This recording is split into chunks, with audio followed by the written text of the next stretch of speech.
It is okay to feel sad and disappointed, but please know it's going to be okay.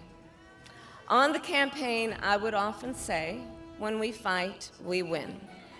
But here's the thing. Sometimes the fight takes a while. That doesn't mean we won't win. That doesn't mean we won't win. From district attorney to top prosecutor, senator, vice president, and eventually a presidential candidate, Kamala Harris's list of achievement falls only slightly short of those of the first African-American president, Barack Obama. The Democratic leader's defeat to her Republican rival, Donald Trump, in a bitterly contested election shattered her dream to become the first woman president of the US. But her nomination enthused women that this door in public life is not closed to them.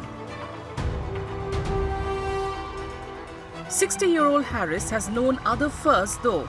She has been the district attorney for San Francisco, the first woman, first African-American and first Indian origin person to be elected to the position.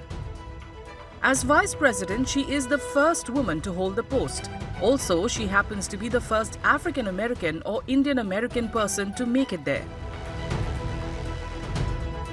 Shortly after conceding to Donald Trump, Vice President Kamala Harris pledged to continue her fight for the future.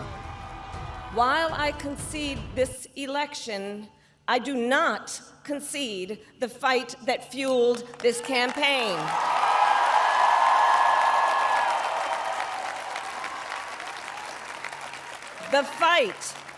The fight for freedom, for opportunity, for fairness, and the dignity of all people. A fight for the ideals at the heart of our nation, the ideals that reflect America at our best. That is a fight I will never give up. Harris had got her big chance when President Joe Biden abandoned his own bid for re-election in July following his poor performance in a nationally televised debate with Trump. Biden endorsed Harris as the party nominee in the election. She has been likened to Barack Obama, the country's first black president. Obama endorsed her in various elections, including that for the US Senate in 2016, Vice President in 2020, and the presidential election in 2024. I am so proud of the race we ran, and the way we ran it, Over the 107 days of this campaign, we have been intentional about building community and building coalitions, bringing people together from every walk of life and background, united by love of country with enthusiasm and joy in our fight for America's future. In 2017, she was sworn into the US Senate.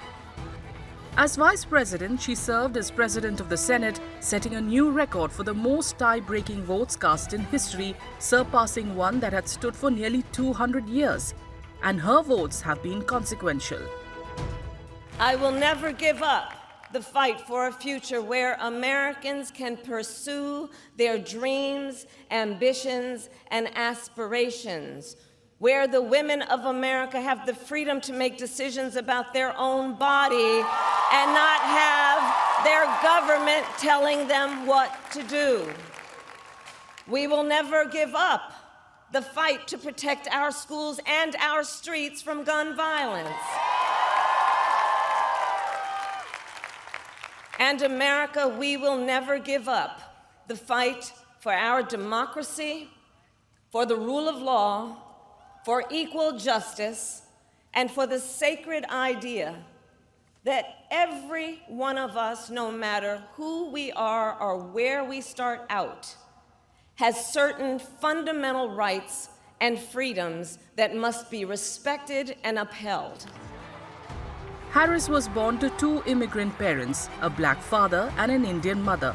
Her father, Donald Harris, is from Jamaica, and her mother, Shyamala Gopalan, migrated to the US from Chennai in 1958. She, however, defines herself simply as American. After her parents divorced, Harris was raised primarily by her mother.